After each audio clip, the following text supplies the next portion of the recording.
And time now to dive into what the papers are saying this morning. And of course, it's a potpourri of some of the big stories from the last 24 hours. And joining us now is our public affairs analyst and MD of Megastar magazine, Mr. Ifetayo Adeni, who joins us virtually. Mr. Adeni, it's good to see you again. Yeah, good morning. Good to see you. Yes, indeed, it's been a while. Let's begin with the Vanguard newspaper now, which has, quite a number of stories from the last 24 hours. But take a look at the big story. This is, taking off from where we stopped just before the break. 22 dead, many injured in Plateau attack. Protests rock Ibadan. Well, that's a recap of some of the security stories. Let's just look at a few of the riders here. Health workers, security personnel among those killed. I believe that's in Plateau State. Panic in Owo as gunmen abduct mother, 2 kids, attack pastor's home in twin raids. Protests lock down major streets in Ibadan over kidnapping. Security's national duty, not ethnic battle. That's ascribed to, of course, the Yoruba Nation activist Igboho Sunday Adeyemo, of course, who has been in the news as well in the last 48 hours. There's more, from a recap of the insecurity situation in the last 24 hours. But, Mr. Ifetayo, I want you to just go through all of these, starting with, another reported round of deaths in Plateau State. Well, there had been promise of, the installation of CCTV cameras that we're yet to see, according to reports, is somewhat mired in procurement. And of course, going to Oyo State, where the people are coming out to demand the unconditional and immediate release of these people. What are your thoughts on the approach, to tackling insecurity in the different parts of the country in recent times? Are we making progress, or the losses are overshadowing the gains? How do you see it? Yeah, for me, the losses are overshadowing the gains. And secondly, you can't continue to do the same thing and expect a different result. In as much we all know all over Nigeria, whether south, north, east, or west, we are battling insecurity. And what I've expected our state executive, as they call them, or chief security officer, the governors, or what have you, is that they will have declared a state of emergency in their various states, because we know the issue of security. When there's no security, economy cannot thrive. People cannot come to invest. People cannot go about their daily life. And of course, they must send a strong warning to those who are perpetrating the evil, even their sponsor, whatever regard is. Security has nothing to do with the ethnicity or the religion that you belong to. So I think they have not done enough to curb this thing. Just like you said, in Plateau State, they have promised us time without number. I'm going to relocate. We are going to put the military force and all of that. There has not been any concrete thing that they have been done to show or to assure Nigeria that the government, they are tackling the issue of security. My heart goes to the family and the people in Plateau that lost their life. There's nothing that can be compared with a life. Of course, people who are protesting just to say that we can't just sit down and tell us you are doing something. In as much you don't want to reveal much of the master plan, I think at this time around, I expect the government to come out and say, we have done this is what we have gained. But if you have not declared state of emergency, you are still rubbing them on the face. I also, just to borrow a line from what Jeff said, that I know that our security agency, they know what they do. If they can give them free hand to operate, they will go after them. It's like an eye for an eye, so that it will send a strong warning. But now it has become like a venture on its own. I just hope that they will do something in time. They will declare state of emergency when it comes to the security issue. So for me, government, they still need to sit up, and I think this is one of the things that we form or that we shape 2027 election debate, because the security of life and property is number one priority of any government. Okay, so let's go to the other papers. Let's go to the Abuja Inquirer. It leads with something totally different. FCT new council chairman face labor disputes. Infrastructure wars, resident demand, visible results. So if I read a few lines from that, FCT minister has put the 6 newly sworn-in area council chairmen on notice over salary disputes, labor unrest, and poor grassroots governance as residents across the council demand visible infrastructure, accusing their predecessors of poor delivery with the FCT administration shouldering council's development needs. So the first question will be, their monies, does it get to them? If their monies get to them, so why are they not doing the work? Mr. Fetayo. Yes, that's what we are saying when it comes to transparency. Government still need to be transparent when it comes to dealing or allocation. And of course, I remember, kudos to him. I remember while I think Senator Adam Soshomole, while the first time he became a governor, he did something in Edo State.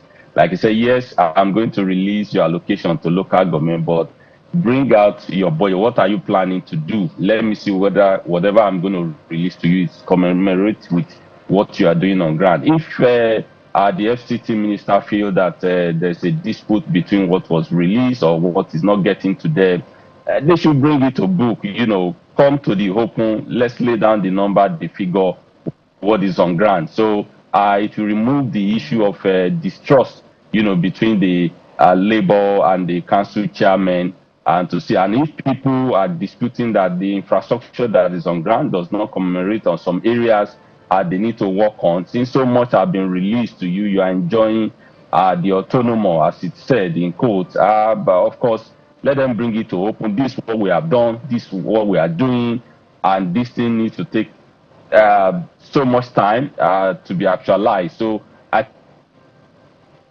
think everything should be brought to the open so that nobody is playing akim-panky when it comes to the taxpayers' fund, which they are using for any form of infrastructure. Well, in some area in Abuja, the FCT minister is doing a great job, and when you go to some area, you ask yourself, is this part of Federal Capital Territory? But it's just in their hand to be open and transparent.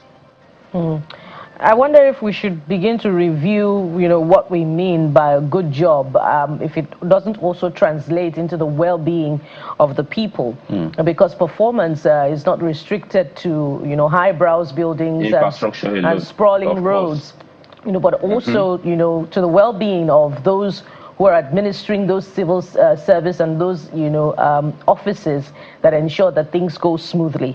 And so that's also another important part of the conversation. But let's head to the Guardian newspapers this morning, Mr. Fetayo.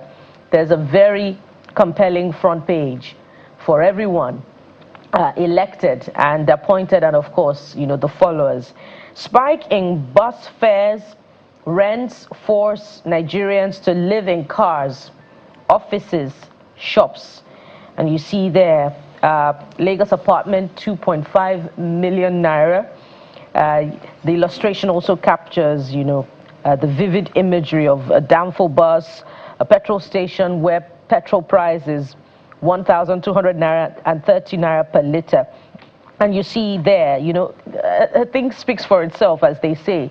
Mr. Fetayo, is this an exaggeration of what the situation is? Or perhaps if we looked a bit closer at the story, which by the way is on page 6, you would see what is the stark reality of Nigerians. Sometimes maybe we're in our own comfort zones and we don't know what others are experiencing. How do you weigh in on this story? Yes, first and foremost, there's nothing being exaggerated here. Is what we are facing or hearing on a daily life. Even if you are in your comfort zone, you have family, you have extended family, you have friends whom you talk to, you have colleagues, and all of that.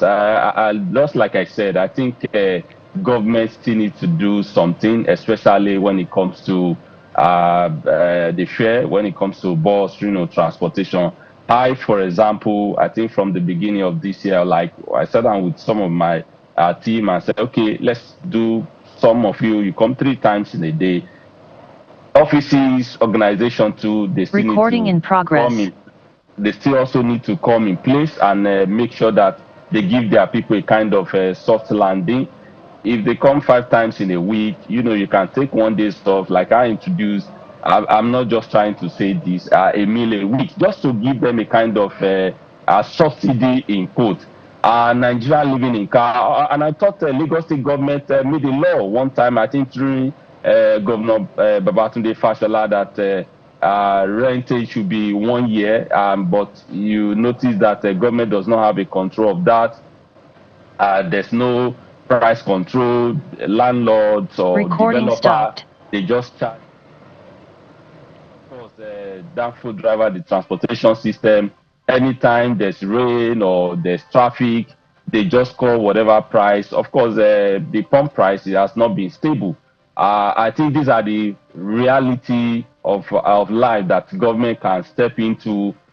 Provide there was a time we were hearing LNG bus, but since the price has come down a bit, we don't know anything about that again. You can roll out more just to reduce, or just to make sure that you bring a kind of succor to people who everyday life, they must go from point A to B before they can have their being, before they can have their means of a livelihood. Government is not doing much in this area, but it's just since it's facing us, I think they can step in and roll out a kind of measure so that Nigeria can live a better life. At least we deserve that.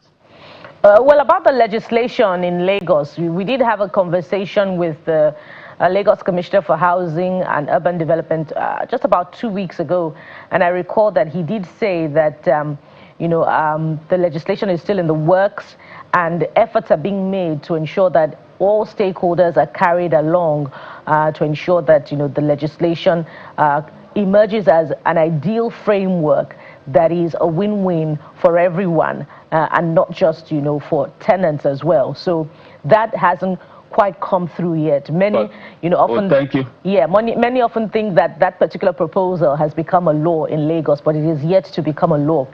Another thing that is also important, to weigh in on is, recall that the president had, during a meeting, with progressive governors, I believe, amid the conflict in Iran, did say that he was consulting with his finance minister, but compared Nigeria with Kenya, for which he received some criticisms at the time. But nothing quite came through until the conflict was concluded, from the government as a form of, intervention to help cushion the impact of the increasing pump price of petrol back home in the country.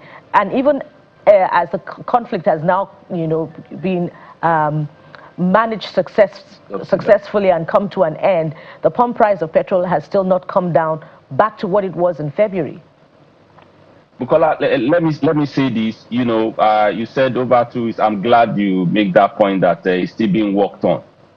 Since I'm sure there's a governor, what's his name, Akinwumi Ambode, after Fashola, then our Lagos State governor, who has done about 7 years in the helms of affairs. So, are we saying that it will take us almost 12 years to enact a law, to pass a bill, to meet the stakeholder? Sometimes government, when the thing does not affect them directly, maybe because they are comfortable, they get some of these things, free housing allowance, transportation allowance, even fuel allowance and all of that. So they hardly make an effort. But these are the things that affect ordinary Nigerians. I think they should speed up whatever it is that they are doing. And of course, there's no it's not out of place if we have local government autonomous and say, in this local government, we have 12 LNG bus, that can take you from point A to point B free of charge, or 50% reduction or 60% reduction. That's how government, come to the rescue of their citizens in terms of austerity.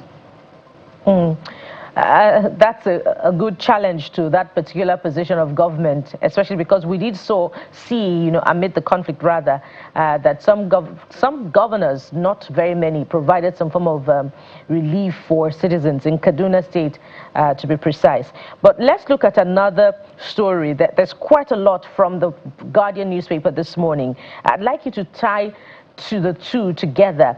And one, of course, is, a review of our outing yesterday on our sister political program, where the former president of CAN and PFN appeared. And the review is, at just under the nameplate. Don't seek re-election, Orisha Jaffer tells Tinubu. It's a page 3 read on the front page of The Guardian. And if you go right there towards the bottom plate of the paper, you'd see presidency rep dismiss calls for Tinubu's resignation over economy insecurity. What are your thoughts on this? First and foremost, let me start from the last one. People hardly fight whatever it is they benefit from. So I won't dismiss their call. Then secondly, for former PFN candidate and Pastor Ayo Jaffer saying that Tinubu should not stick for re-election. I think it's only in this country that whenever we want to do something, we do it. We just want to make sure we want to assert ourselves.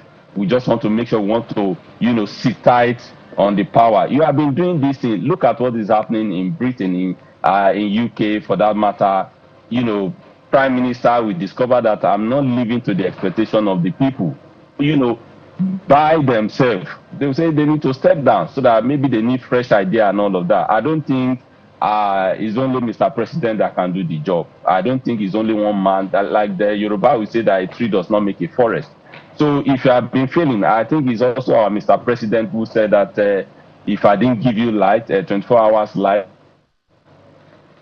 don't vote for me when I come for re-election. But those people, the followers, the party leaders who benefit from him or from his administration, whether they work for him directly or indirectly, elected or selected, they want to fight it and say, stay put there on their mandate, they will stand.